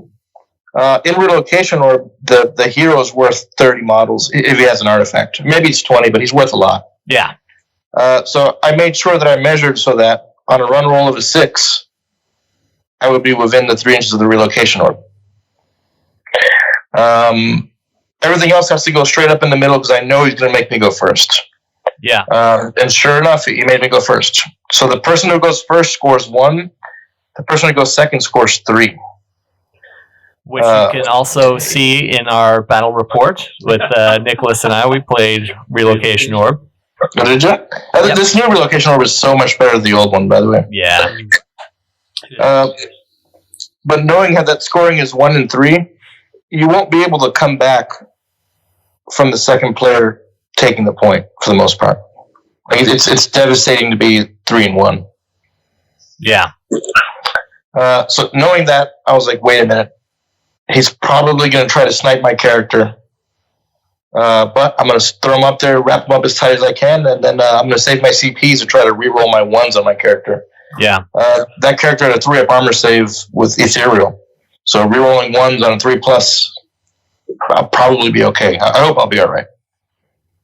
But what Brendan did during his turn, he kind of blitzed everything and started screaming attacks at random stuff. And none of it was at my character. So as soon as I realized that Brendan wasn't going to attack my character, I was like, hey, you're not getting me off this point. It's just not going to happen. In that game, the Blood Warriors were kind of an obstacle to him because he knew that if he threw everything at the Blood Warriors, it would be a mismatch. You guys get what I'm saying? Yeah. So if you throw 70 attacks at 10 Blood Warriors, it's not good for you. He ended up throwing enough, but there was like 2 or 3 Blood Warriors holding him back out of range of contesting, basically.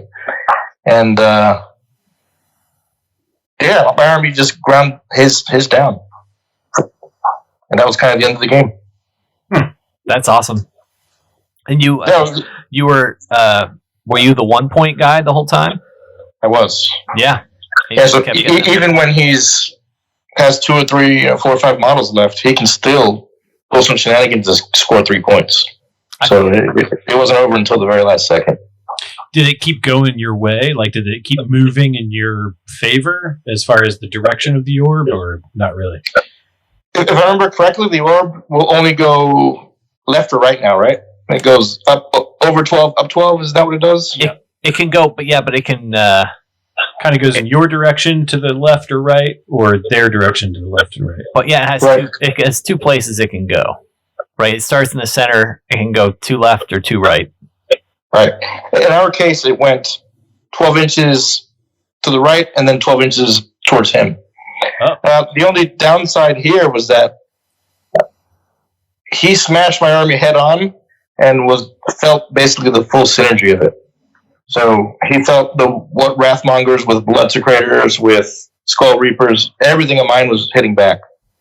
So after it was all said and done, the trade was heavily in my favor. So I think it was like every 3 of my models that he killed, he lost like a Crypt Stalker or Crypt Flayer. It wasn't in his favor. And I think by the time the game ended, it was he had like 4 models left, and I still had half my army. Yeah. The interesting thing that happened in this game was that Scar Bloodwrath, 5 Wrathmongers, and 10 Blood Warriors had grabbed the Relocation Orb, and he went in for a Hail Mary with his Crypt Keeper, whatever the Lord level character is for them on foot. Yeah. And he was going to attack my Wrathmongers, right? But I was like, hey man, start a combat phase, I'm going to use Scar Bloodwrath's command ability on the Wrathmongers, which means if you kill them, they'll get to strike back at you. And then as soon as he saw that, he was like, oh, nope, I'm going to send all my attacks somewhere else. Yeah. So I was like, oh, that's amazing psychologically how you're not willing to take on the most dangerous thing because you're afraid it's going to hit you back. Yeah. You like to play those psychological wars. Well, those are rumors. No, but then I ended up and I got to hoot and holler and yell "Blood Flow, Blood God." So that was a fun game too. Yeah, that's great. Yeah, that's so cool. Very good. Yeah, good stuff. Congratulations once again. Yeah, thanks, man. It felt great to finally win one of those damn things. That's awesome. Yeah. Good. Plus, what was your last game? So I finally played Sylvaneth, my last game. I played Tim through, which is funny. A little story about the Throop brothers. They're twins. I did not know they were twins. So, when we got to the event, one of them came up and was like, "Hey, like, oh, the cities. That's awesome. This is a new army. Let me check it out." Asked me a bunch of questions. Answered a bunch of questions. And then I went and like started talking to somebody else, and then blah blah blah blah blah. And there he was again, and was like, "Oh, cities," and asked me a bunch of questions, and I was like, "Okay, I already answered them, but I guess I'll answer these questions again." You know, like it was a little like we just had this conversation, and then they both stood next to each other, and I was like, there's two of them. Twins. Makes sense. So anyway, so I played Tim the last game. He played Sylvaneth. So I was a little like, okay, well, let's see how this goes, right? Because this is, to me, for dwarves, it's another 50-50 chance, really. Okay. Does it go my way or does it go your way? Right. So he actually took the top of turn 1. And so... but then he played his secret tech and threw Durthu at me. And so Durthu has a shooting attack. And so he basically deep strikes Durthu after he's been set up already. So he sets up Durthu like near Ilariel, and then he can deep strike Durthu. Sets up Durthu and shoots my Arcanaut company. I got 40 guys. I don't care because I can lose 28 of my guys before you start eating into my skyhooks. Does 10 wounds. I take off 10 guys. Yeah, because they were like whatever my save was, couldn't do it. Damage 10 guys. Boom. So I'm like, okay, whatever. I don't care. Yeah. Now Durthu charges. Well, he buffed up Durthu. Like whatever Durthu has, he has 3 attacks. His attacks do 5 damage in the end. Whatever he did, he had 3 additional attacks, and he laid it all out and told me, it was all legit. So he has 6 attacks. Funny thing is, what he did is he went into my gyrocopter, which was like trying to play a screen. So he hits my gyrocopter, does not kill it. I roll amazing save rolls. Gyrocopter stays alive, doesn't take any wounds. But then he gets to attack again, whatever his Durthu ability is. He gets to attack a second time. So then he piles in, swings around the gyrocopter, and now he's within range of one of my Arcanaut company. Slashes at the Arcanaut company. The Arcanaut company, he does 30 wounds to the Arcanaut company. Wow. So you've already lost 10. I've already lost 10, so I only have 30 left. Whatever I rolled to save, I did not roll well. I took 30 damage. Oh, man.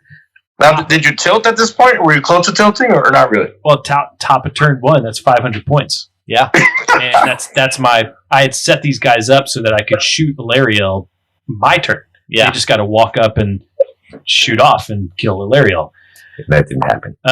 So I didn't have anybody to shoot Ilariel. Now I'm like, I've got this guy in my backfield that is right in the heart of my army. Yeah, I got to take him out.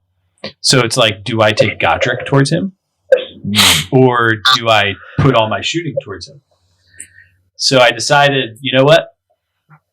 Stick with what Godric does. Godric runs up the middle and just hacks and slashes whatever he can. I can possibly bounce him off of a couple of units to try and maximize his double turn attacking ability and all that good stuff. Anyway, so I just run Gotrek up to charge whoever he put in the middle, because the orb's in the middle. So I shot Durthu off with the rest of my shooting. And whatever other hero was there with Durthu, because whatever he did, he had to have this other hero there. So those two were gone, bottom of one. Gotrek ran up the middle, killed one of the units in the middle.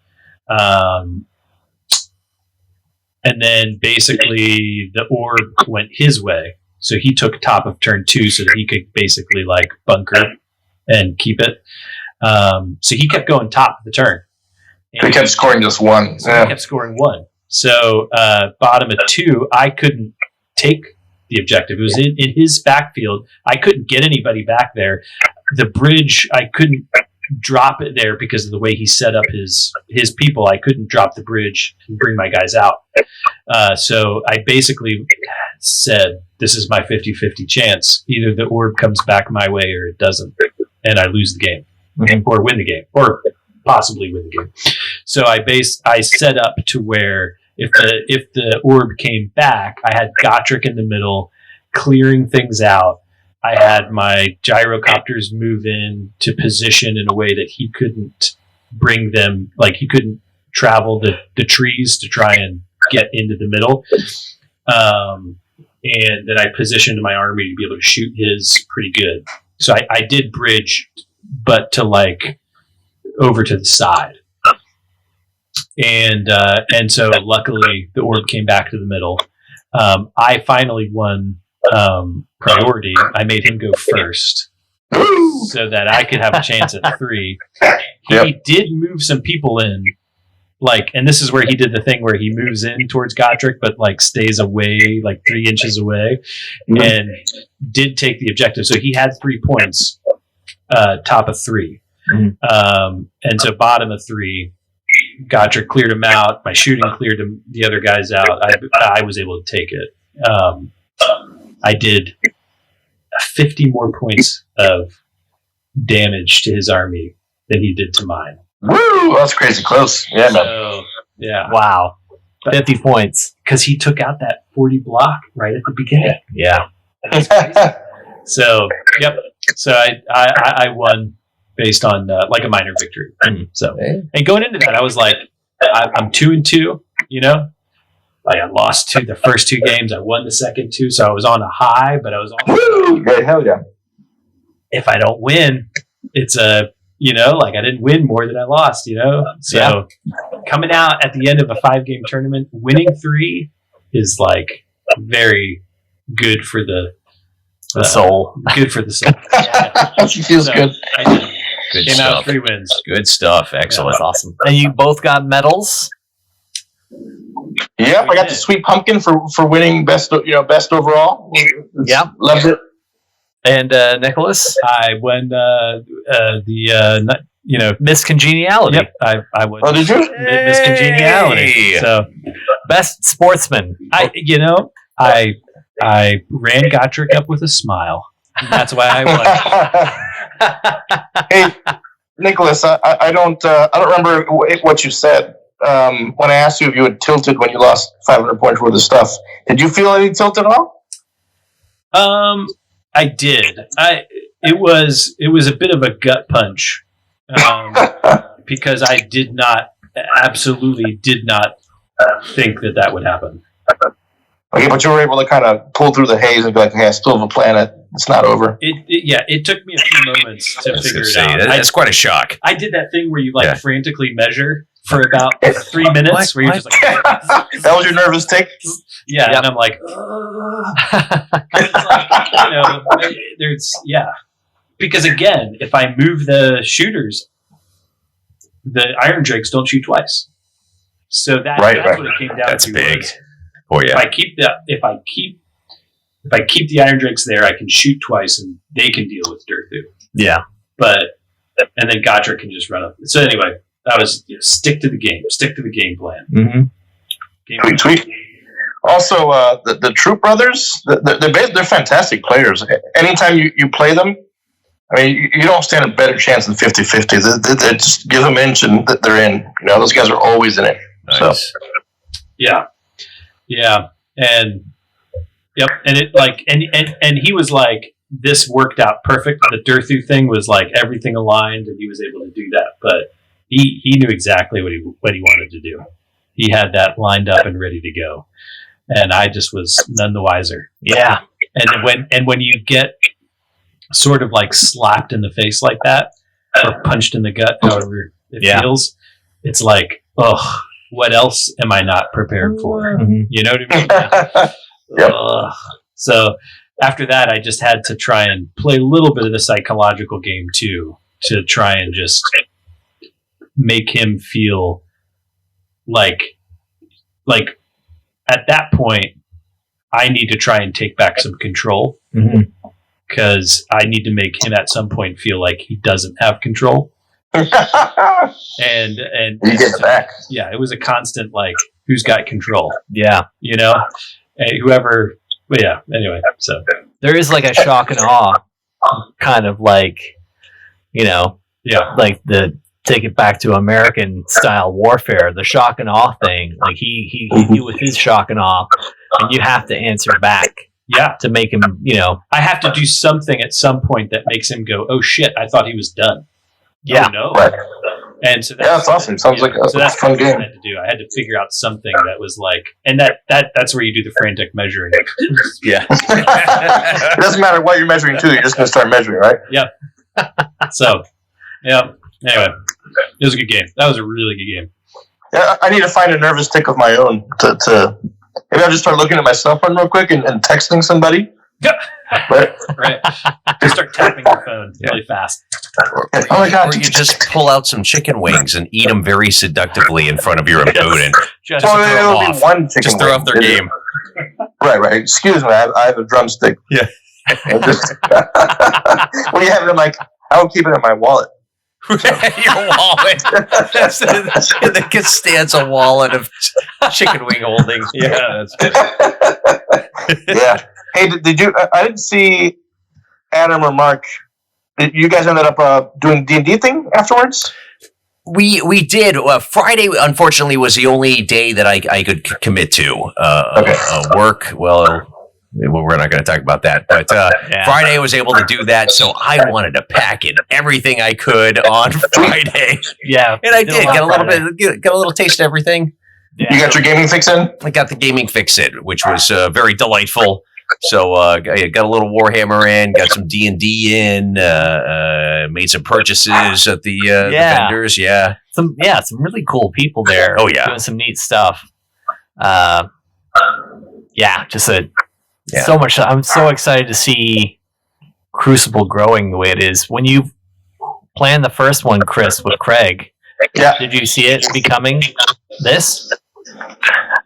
So yes and no. I guess there's a couple things that you guys had Craig on maybe 2 podcasts ago? Yeah. Okay, so there was it was really strong. I mean, it was tough. I'm sorry to say tough, but the way that we physically put Crucible together was physically putting it together. I would shove people into my van. I would grab like 8 or 9 players from Orlando, and I would drive them to Tampa and say, "Hey, fellas, let's play." And after that, we would drive to Jacksonville. We would drive to Miami. So it was physically pushing people, you know? And that's kind of how we grew it, because those guys were like, "Hey, if you're willing to make the drive and time and effort to drive 3 hours to play us, we'll definitely return the favor. We'll go play with you." So Nice. That first year, we ended up with like 32 people. And like Craig and I were high-fiving each other. We felt great. Yeah, But it was 32 people. hard work. For a first time with like no investment, like to 32 people, that's good. And now, how many people do you think came this year? Craig said something around 500 individual members. Yeah, Wow. that's amazing. Yeah. I saw the pictures of the main ballroom, and it was just packed. Yeah, Yeah, it's a massive number. Everybody smiles. It looked like a great time. yeah. That main day Saturday. So Hey, so like another, I don't want to make the podcast go too long, but there's a couple other things about Crucible that I don't know if Craig mentioned it. No, what's up? But we made a lot of mistakes. Like what? So here's one that you may be familiar with. we started taking advice from everybody. So like a player would come up and he's like, "Hey, here's some terrible advice." And we're like, "Okay." And then the next player would come up and he's like, "Here's some really bad advice." And we're like, "Yeah, that sounds great." So we did just really dumb stuff. Crucible 2, we planned it during the time change. Oh. Yeah, the weekend in which you lose an hour. Yep. In which everyone feels terrible and then, life is horrible. Yeah, everyone oversleeps and... Right. And during that year, we also got the really bad advice to make it a 24-hour con. Oh. Right. So guess who stays up 24 hours? Me. Yeah. Yeah, so it's like, that's a great idea, fellas. I'll stay up for 24 hours. It was, I don't want to sound like a negative Nancy, but man. Not the best idea. Yeah, I'm like, fellas, stop playing. It's 4 a.m. It was 4 a.m. Now it's 3 a.m. again. It's like, we got a whole other hour to go now. You just added an hour. So it was a 25-hour marathon. No, that's one night. Yeah. That was Friday, Saturday, and Sunday. Oh, man. Oh, yeah. It was, Craig and I looked at each other and we were like, okay, we got to stop taking bad ideas. That's awesome. Yeah, I remember by that point, him and I were like looking at each other and we're like, hey, we can't do this all. We can't run every single tournament and stay up for 48 hours straight. We have to start delegating at this point. Yeah. But, Totally. And now look at it. Yeah. I think they're doing a great job. I'm going to say quite the success, because everybody I ran into and had the pleasure of talking to, they were just having a blast. They were just so into it and just so happy to be there and just so happy that you had a gaming tournament here in Orlando. So yeah, it's great. And you get to see the same people, year after year. You get to meet a bunch of friends. So that's kind of a highlight for me. Yeah. And somehow you've come out on top here because you're the one playing at the tournament. I know, what a scam, right? I love it. And you so basically, while they're all moving tables, I'm just like, ha. Yeah, you're like, yeah. Look at my wing. Yeah. Yeah, like, hey, jump chewing on my wing. I'm like, fellas, look at this. Bourbon and a wing, and you're good to go. That's it. That's, I got this thing figured out. Yeah. Yeah. Everybody else is suckers. So. I love and to get there, you won one of the lead ups to Crucible. One of the that was super cool too. Yeah, so you didn't even have to pay. Yeah. Nope. Well, yeah, I didn't pay for the entry. The only thing I ended up paying for was the room and like 1 or 2 chicken wings. So it was good. Nice. I'd say you did good, sir. Yeah, it came out. I won a bunch of stuff, and then I found a bunch of cool stuff to flea market. So overall, the whole weekend was just awesome. I highly recommend it for everybody else. Yeah, definitely. So when you come, based on like last year, because I think William won last year, and then you won this year. Obviously, like those of us with significant others, partners, we take a whole weekend, we take time, we take hours to go play this game that I feel like, not everybody understands, really. Like, somebody who doesn't play Warhammer, they're like, what, you're going to go play this game for like 4 hours? Yeah. Like, and then you say like, oh, I'm going to be gone all weekend. Like, 2 days? Like, what? And so did you get any sort of like different homecoming versus like last year? So my wife knows I'm pretty messed up. So she basically accepts that it could be worse, right? It's part of the package that the dude's a nerd and he's going to go do weird stuff every once in a while. So, but when you said like, "Hey babe, I won this weekend," was it like, "Yay," or was it just like, "Oh, cool"? No, so normally when I get beat, my children laugh at me. It's really it hurts. Like they're like, ah. And they tease me. They're little girls, so it's hard to deal with. Like they're not even messing around. They're like, "You lost." I'm like, "No." Again, more pillow screaming. So but I was able to tell them like, "I won." So I basically yelled at them a lot. I'm like, I was! In your face!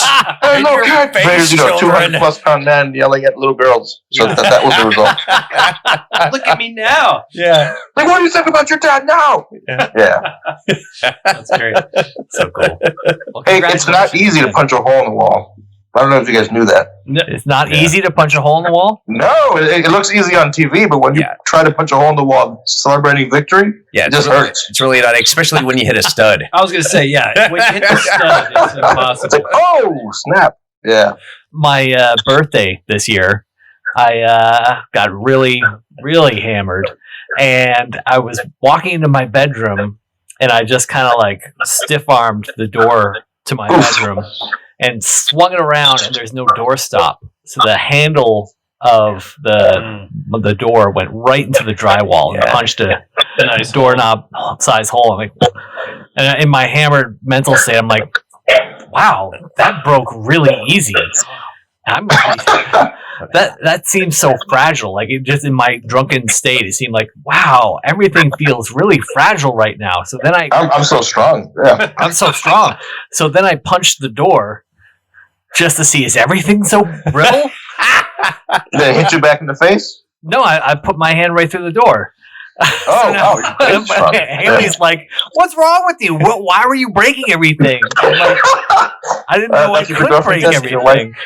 It's my superhuman strength. It's not me. Come on. I didn't do it. It's just our shitty house. Yeah, you got crazy strong. Yeah, and she's like, people are going to see this and think you've got rage issues. I'm like, no, I'm just really bad at physics. Yeah, you won. You definitely won. Man, congratulations again. No, thanks, all. I appreciate it. Podcast is a lot of fun. Thanks for having me. Oh, Yeah, man. hell yeah, man. Such a pleasure. There's going to be more, and I think we're probably going to do Slaves to Darkness comes out soon. Yeah, I hope that's so cool. I hope it's awesome. I hope it's awesome too. I've been waiting so long. Yeah. I think we're so long. as we look at these things, we want to like take deep dives into the books and everything, and to get Yeah, you should. great perspective like yours would be awesome.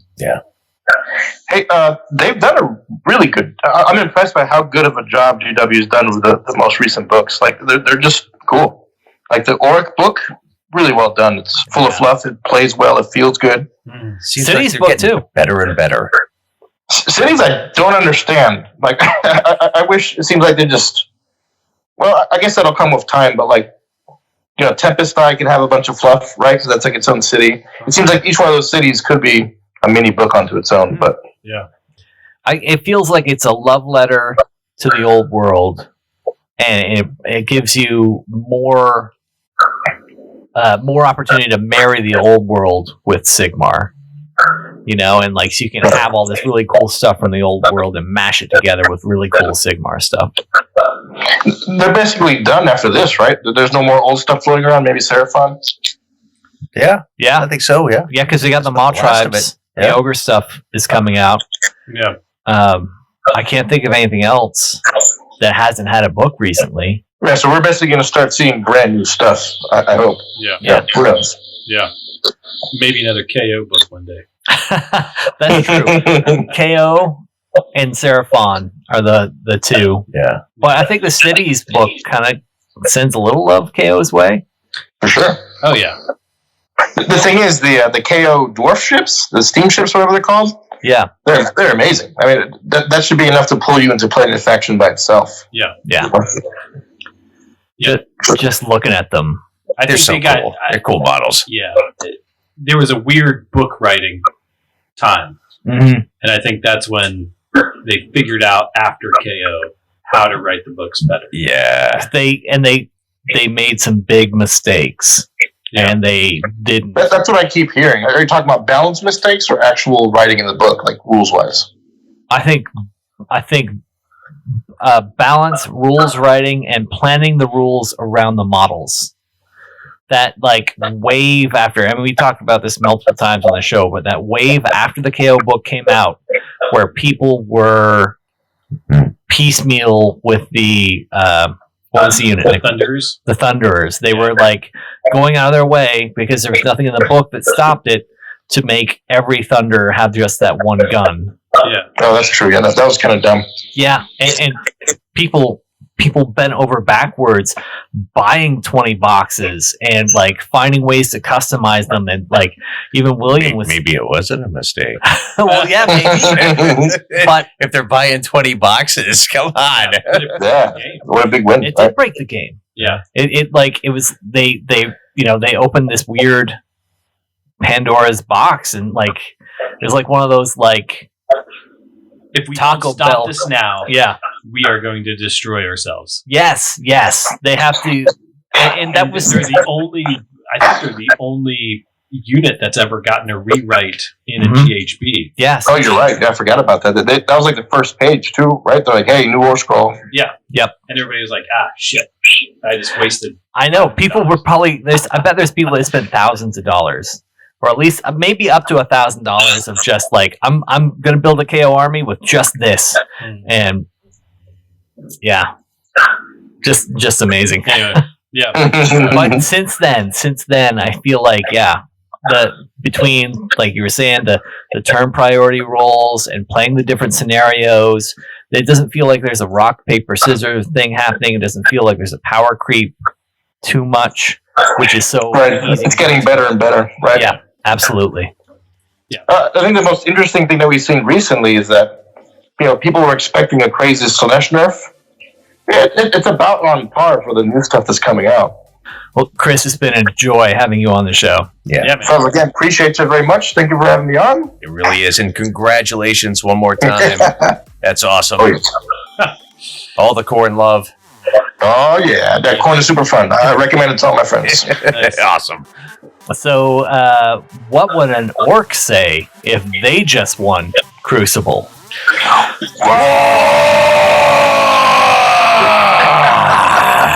Awesome it. Hey, Chris, I'm going to do something I haven't done before. Okay. I want to give you just a solo wah. Oh man, I'm not too good at it, but sure, man. Count me out. All right, you ready? Yep.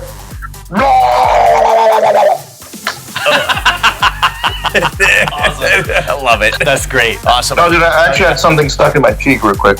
It was You got a chicken wing in there. Yeah, you better put it back in your wallet, damn it. Yeah, that's where I keep it. Yeah. Exactly. For prosperity.